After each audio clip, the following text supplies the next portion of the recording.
Welcome to Conversations. I'm Muqtadar Khan, your host, and today I'm going to talk to you about President Donald Trump's reactions to the shooting, the tragic shooting of two West Virginian National Guards in Washington, D.C. One of them, Sarah Beckman, expired. She passed away, this young woman. It's truly a tragedy. She was just doing her job, and this guy came all the way from the state of Washington, drove across the country, and then shot her. Another guardsman who is in critical condition. So this was an Afghan who had received political asylum to the United States. He had received the political asylum essentially during the Trump administration, and the Trump administration is the one which gave him the asylum. But he was granted this asylum because he had worked with the United States. He had worked for the CIA in Afghanistan as one of those parallel forces that the US government had created to fight terrorists and extremists, to fight the Taliban, ISIS, and Al Qaeda inside Afghanistan. So, in many ways, there are serious question marks about him. I mean, he worked with the US, so how could he be someone that people generally say, oh, he's a radical Muslim and radical terrorist? I mean, he was working with obviously the United States, with a liberal democracy in Afghanistan. So this guy, it's not very clear why he did it yet. There are no motives announced. Donald Trump called it an act of terrorism, but the prosecutors are charging him with first degree murder because it's premeditated. He intended to kill them and drove across the country to kill them. So he's been charged with essentially as a criminal yet, and he's in their custody, but we have not received any clarity on his motivations. But anyway, we'll see as the law progresses, we will get a better idea of what he intended to do, whether his act was terrorism, was it a mental health issue, or what was the reason why he had to drive all the way to Washington, D.C. and shoot these two National Guards people. But Donald Trump reacted in a very, shall we say, in a very, I don't know what word to use to describe it other than to say it was a massively overreaction. So the first thing he did was completely stopped processing all asylum applications by Afghans. So anybody who is of Afghan nationality, of Afghan origin, has been really stopped from so there are no applications on that.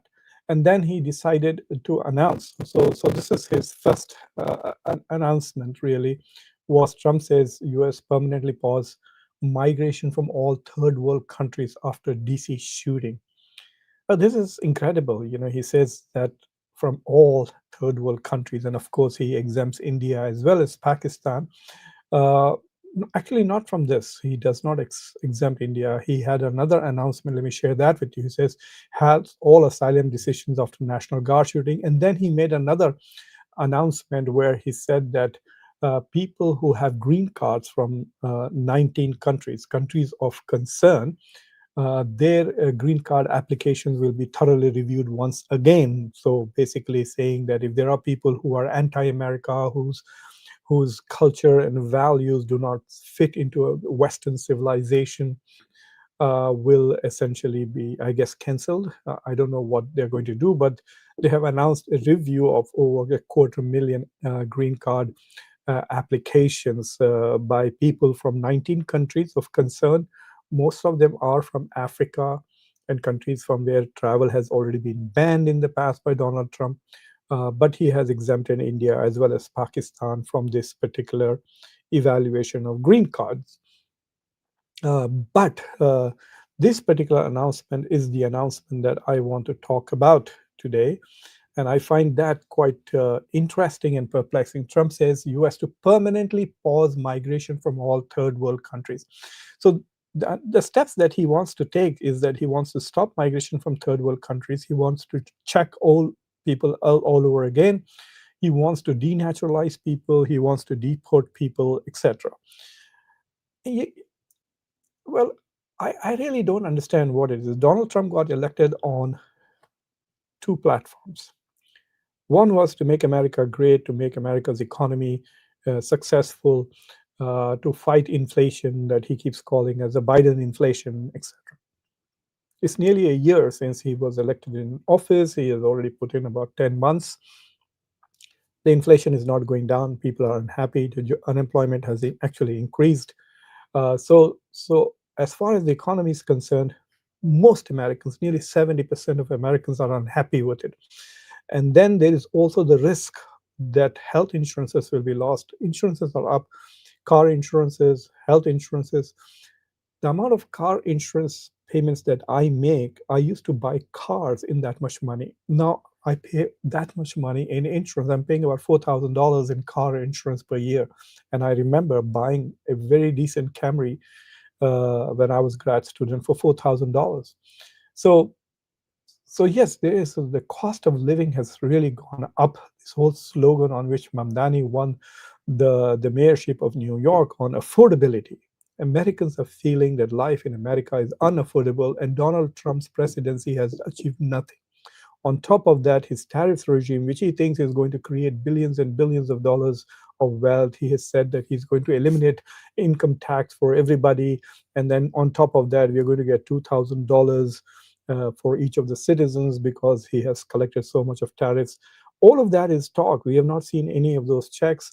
And the in a couple of months, the tax season begins, and we've not seen any elimination of income tax from this country at all. But the most important thing is that inflation is not down, cost of living is not down, rents is not down, insurance is not down.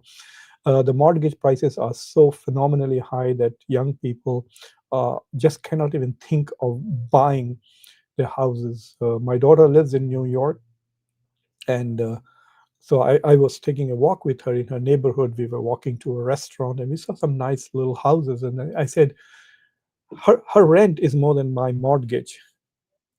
So I live in a very nice house here, Alhamdulillah. But she lives uh, in an apartment, and her rent is more than the mortgage that I pay. And so while we were walking, this is in one of the suburbs in New York, I said, why don't you buy one of these houses, and instead of paying rent, you can pay mortgage?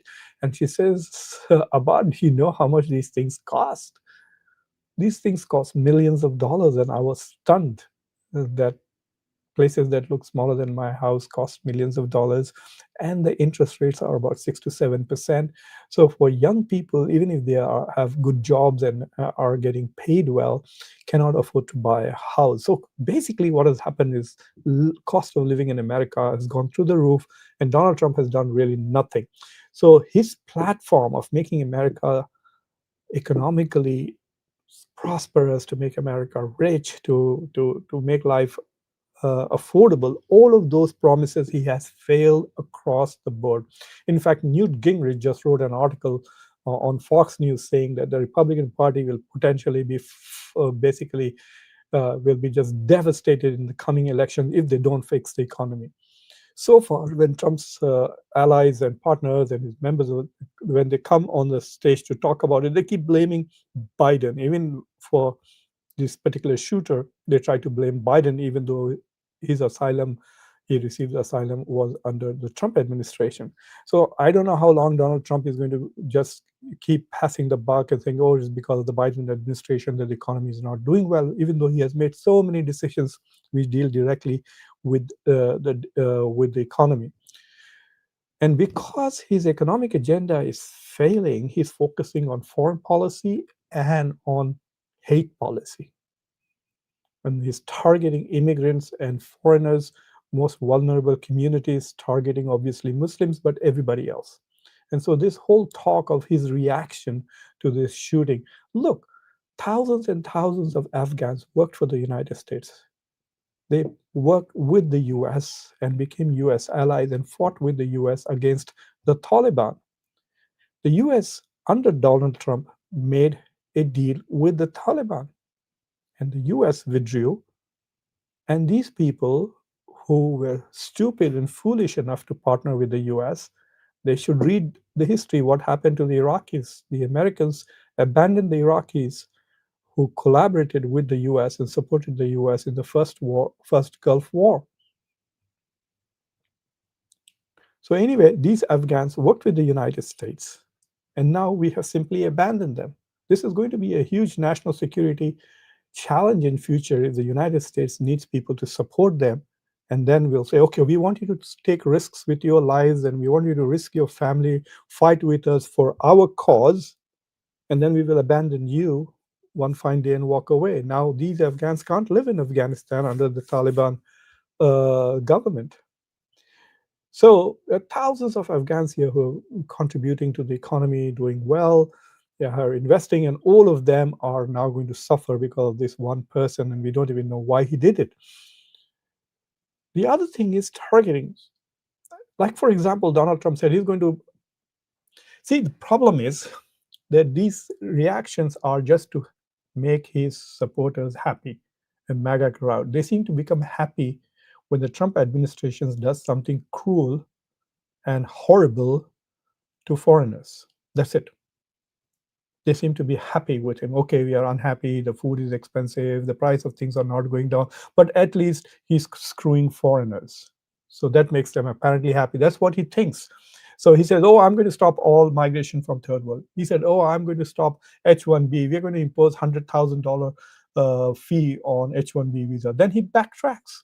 He backtracks by saying, okay, we will not charge for you if you're renewing. Oh, we will not charge you if you are a student, and so on and so forth. And so that H1B's $100,000 application fee has been removed on several people, and then made it a one-time application fee. If you remember, Howard Lutnick said repeatedly that it would be every year, and they reversed all of that. And then Donald Trump had this huge moment with on Fox News where he said that Americans do not have talent, and therefore we have to bring people on H1B from overseas, mostly from India. Well, is India a third world country? If you're going to stop all migration from developing nations, will that also be from India? And will that mean there will be no H1B? So, where is the talent going to come, which Donald Trump says is not available in America? This is what his tech companies are saying. This is what Elon Musk is saying to him. This is what probably the CEO of Google and Apple are telling him, and he has convinced now that there is no talent. If the talent is coming from the third world country, is he going to stop all migration from third world country?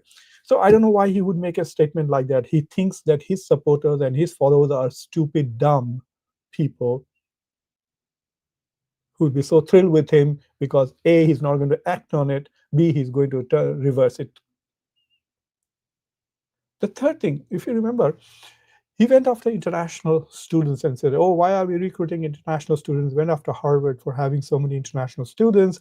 And then he says, we are going to have all this vetting. And for a short while, Marco Rubio acted as if he was Dean of Academic Affairs, canceled thousands of student visas.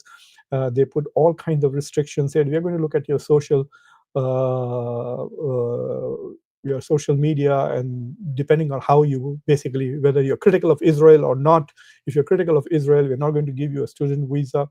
So they made all of these criteria, and basically to say, no, we'll keep all the great American universities for American students only, no foreign students, and reduce. For example, 1/3 of Indian students got their visa applications rejected, and then indefinitely did not give appointments to thousands of it in students, mostly people who suffered, people who are suffering as a result of H1B and international students, by and large, are Indians, because India sends a large component of students here, and a lot of people who come here to work are on H1B.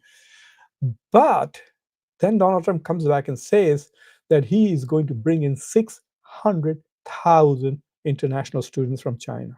Why? He just announced that last month. 600,000 international students from China because American universities are suffering. So if American universities are suffering, he doesn't want American universities to collapse. He wants foreign students to come here. Great. Aren't they coming from a developing country? Aren't they coming from third world countries? Are the Chinese students compatible with Western civilizations? Because once they are here, they will automatically be eligible to apply for H1B according to his rules, will not have to pay $100,000 application fee. And you know what? There are 20,000 H1Bs for students who graduate from the United States, and they won't be paying $100,000 fee. And most importantly, Donald Trump, one of his dream projects is this so-called gold card. So you have to give something like $5 million, and you will get a gold card. So it's apparently better than even a green card. So basically, it's like buying a citizenship. There are many countries now who are selling their citizenships or selling their permanent residencies. And given the rise of authoritarianism in most countries, people who can afford it are looking at alternatives or to have like a second citizenship. And there are people in India who have lots of money, lots of people in Pakistan, in other third world countries. All the rich people who have $5 million to spare may just say, why not just buy the American gold card? It'll allow us to buy property, it'll allow us to enter the United States without a visa, and so on and so forth. So now, if people from third world countries are willing to buy the gold card, will Donald Trump say no? Howard Luttig was bragging that on day one, we sold what 1,000 green cards, gold cards, and we have raised $5 billion in the first day. All that was just rubbish, bullshit. The gold card actually doesn't exist at the moment. They're trying to process it. They'll have to pass a law, and then it'll come into place. Yes, there might be some people who have applied for it or expressed interest in getting a gold card, but I'm sure all the rich people in the world will say whatever it is. And it's not as if you're giving away $5 million. You're actually investing those $5 million. So you could basically buy a $5 million apartment in New York and get a gold card as a perk.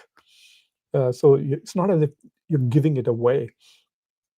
So I really don't know what this rubbish is. Should we take this whole statement that we are going to stop migration? Nevertheless, this whole issue of migration and illegal migration, criminals labeling anybody who is here undocumented as essentially a horrible, horrible criminal. There is reports now that the FBI is so focused, and the Department of Homeland Security and the Department of Justice are so focused on deportations that they are not actually doing their job, which is finding criminals and handling them. And of course, there's this profound double standard. So, what about the people who share the ethnicity or religion or nationality of the guy who shot the conservative hero Charlie Kirk? Will his people also be deported? And what is interesting and amusing to me is that both the president and the vice president of the United States are married to immigrants. Melania as well as Usha, both immigrants. They're not children of immigrants. Donald Trump's grandfather migrated to the United States from Germany, but I don't know where his father was born. But anyway, everybody in this country is an immigrant, but the wives of these two gentlemen are immigrants. So it's kind of ironic that he would make this announcement that he's going to get rid of them. So anyway, this is what I wanted to comment on, sort of rant about President Trump's grandiose comments, etc. And he's using this to bring in another 500, uh, shall we say, National Guards into Washington, D.C. There are no questions about this guy was known to the US. Rahmanullah, this fellow who shot the two uh, National Guardsmen, he was known. He was an employee of the U.S. government. He worked for the CIA, for God's sake. So he is in the database of the U.S. intelligence agencies, and so calling him all kinds of terrorists, etc., doesn't make sense.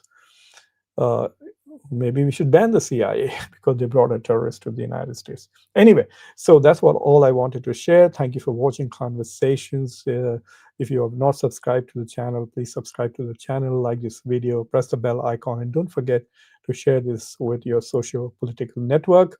If there are interesting comments or questions, I'll be happy to answer them. I see there are lots of comments here.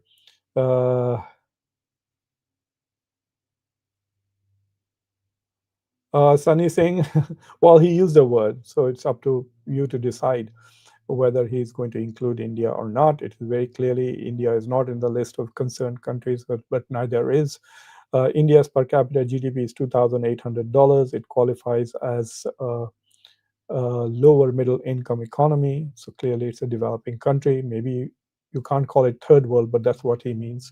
But India is the source of the largest amount of immigrants to the United States these days, both legal and among illegal. There are one. India is the third biggest source of undocumented migrants to the U.S. Now there are about 700,000, according to various government estimates, who have come from India to the U.S. Well, the U.S. is sort of attacking Venezuela. They're shooting the ships. I don't think the U.S. is going to get into a situation like they're hoping that they can create enough pressure and the government there will be some kind of a regime change from the bottom up. But I don't think the United States is going to invade it because first of all, MAGA doesn't like all of this. They don't like foreign entanglements. They are more concerned about what's happening in the domestic politics. They already hate the U.S. involvement in the Middle East as well as in Ukraine. And so this will be another additional unnecessary involvement. And if, God forbid, some Americans die in an invasion, then it's going to backfire on Donald Trump very close to the midterm election. So I don't think he's going to do it.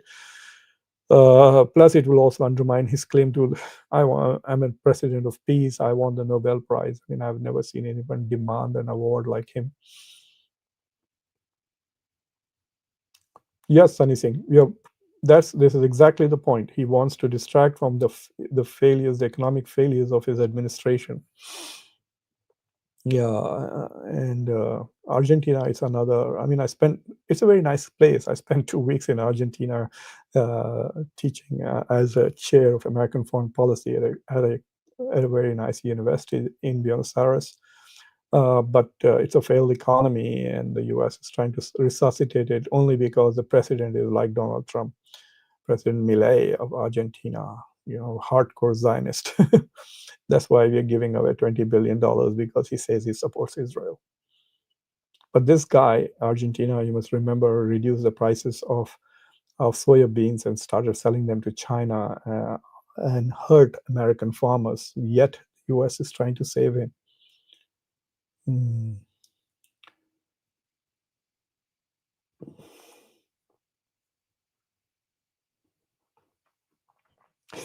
That's a good point. Yeah, I did make that him, and he at least acknowledged now.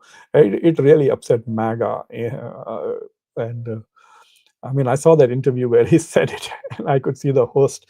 I mean, they're all big fans of Trump, and they're all afraid to be critical of him. But she did look quite upset. So Laura, whatever her name is,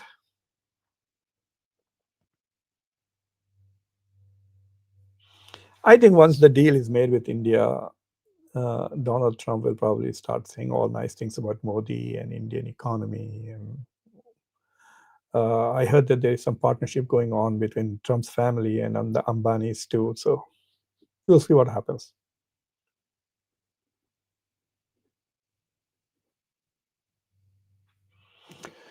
I don't know why Taliban would offer India the Bagram airbase. This would create a huge problem, not only for Pakistan, but for the United States too. If India takes charge of Bagram airbase, the US will see that as a very anti-US move. Not only that, but China will also see that as a very unwelcome move, and the Taliban will immediately lose a lot of support from China, from Pakistan, whatever they get, and make immediate enemies of the US. It would be very stupid of that. And India doesn't do much for Afghanistan, gives them a little money. $1 billion is what India invested in the past, and the US was giving more than $1 billion a week.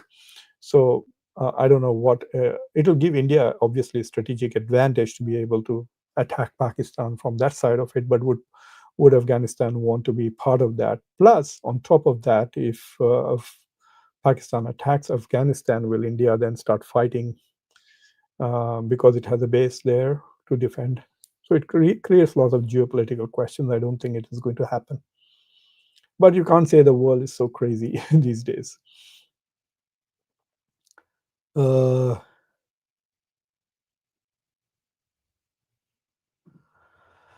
Sunny, I don't know what the deep state is. Yeah, the deep state allowed Trump to win elections. The deep state allowed Joe Biden to win elections.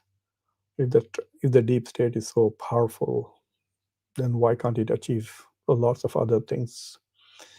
Uh, I don't know. Deep state is a concept we resort to when we can't explain a particular political phenomena.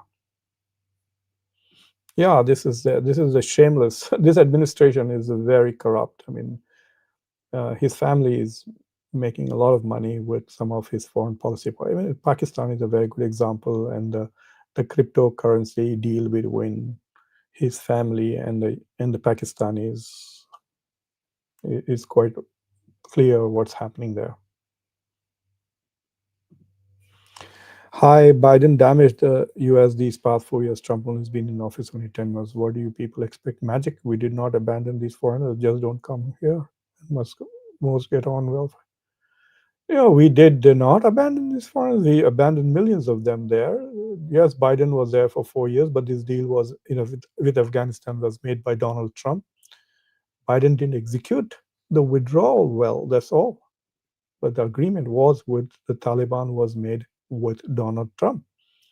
And how long do you think will Donald Trump? Donald Trump said on day one, I will end the war in Russia and Ukraine. Did you vote him because of that? Well, it's 10 months. He hasn't achieved that. He said that the economy will do well. In fact, he's saying that this is the hottest country. Do you feel that this is the hottest country? Why do Americans not find it convincing? And I don't know how long should we wait before we decide that Donald Trump is not doing well.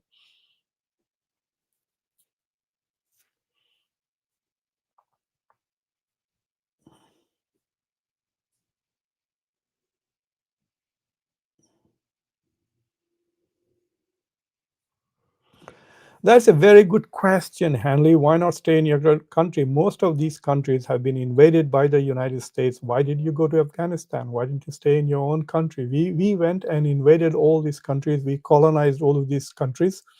And therefore, there is this return. There is a connection to that. Plus, let me tell you this much. When I was in engineering college, every week, once I reached the third year, I used to get these many it used to be physical mail. I used to get this many envelopes every week from American universities asking me to apply for a master's program in engineering, asking me to apply for a PhD program in engineering, and so on and so forth.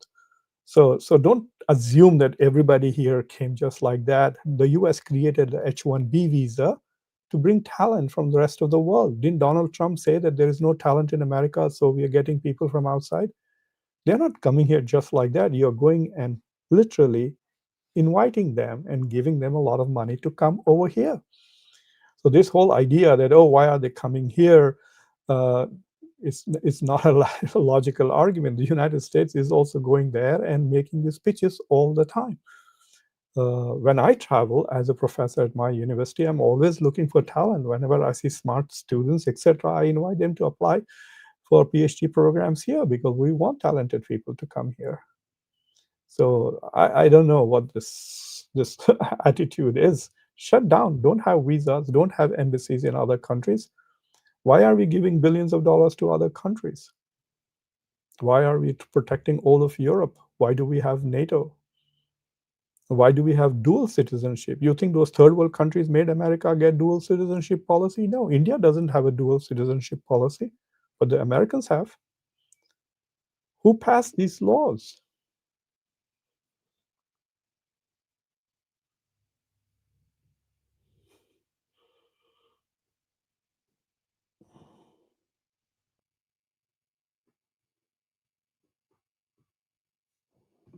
Oh, this is a very interesting question. Marjorie Taylor Greene's resignation is very interesting. She's basically she's highlighting the tension inside the MAGA. Donald Trump said America first, but since he became president, everything he's doing in the Middle East is all Israel first. Everything is doing, giving away billions of dollars. When Saudi prince came here, he behind doors tried to pressure him to recognize Israel. What are you, like a paid agent of Israel? So they are very upset. that he said he would end the war. He didn't. He's still supplying weapons to Ukraine, threatening to impose more and more sanctions on behalf of Ukraine on Russia. He imposed sanctions on India and spoiled relations with India to advance Ukraine. So it's all foreign. He wants a Nobel Prize. So he seems to be obsessed with foreign policy. On a daily basis, we see him interacting with foreigners. So a lot of MAGA people are saying, where is America first in these policies? Look at the cost of living at home. Affordability has become a big crisis at home, and all Donald Trump is doing is trying to make Israel more acceptable in the Middle East, or is trying to work on the sovereignty of Ukraine, etc., or Taiwan for that matter. So there's an internal division inside Ukraine. And then on top of that, uh, all of these people from Kash Patel onwards said, oh, as soon as Donald Trump gets elected, we will release the Epstein files. And they accused the Democrats of being pedophiles and this and that. And now that Donald Trump is president, he's trying his best to hide the Epstein file issue. And the question is why and how things are coming up. Apparently, there were Indian government people also who were even involved in it. And there are clear indications that the Donald Trump is protecting some of his donors who are in the Epstein files. This is not what MAGA had voted him upon. So there are lots of internal issues inside MAGA itself. And so, and then if you are critical of Donald Trump, then the MAGA crowd comes after you. And so there's absolutely, like, for example, America's genius of America's government is the division of powers between the three branches of the government. So the executive is held accountable to the Congress makes the laws, the Congress closes the budget, the executive does the job, and then the Supreme Court and the judiciary reviews whether they are all doing this according to the Constitution or not. But since the Republicans control both the Senate and the House, we actually don't have two branches of government. We have only one branch of government, the executive, and the Congress has become irrelevant. So they have completely destroyed the genius of the US government, and they are afraid. So when there are people like Marjorie Taylor Greene who stand up, there were 4 Republicans who voted and forced the Epstein files. I think the other one was Nancy Grace, and that four Republicans. Otherwise, the Epstein files would not be released. With all the talk of releasing Epstein files, from Pam Bondi to Kash Patel, the Epstein files, which are coming out now, are because of Democrats in the House. So Marjorie Taylor Greene was then accused of being a traitor, etc., etc. So she's feeling threatened. So there are 2 theories. One, she's leaving because she's unable to do what she wants to do, which is America first. The other argument is that maybe she has bigger dreams. Maybe she's going to run for president in 2028, or perhaps governor of Georgia. We'll see what happens ultimately. But her resignation date is 2 days after she qualifies for a full pension as a congressperson. So she's being smart about it.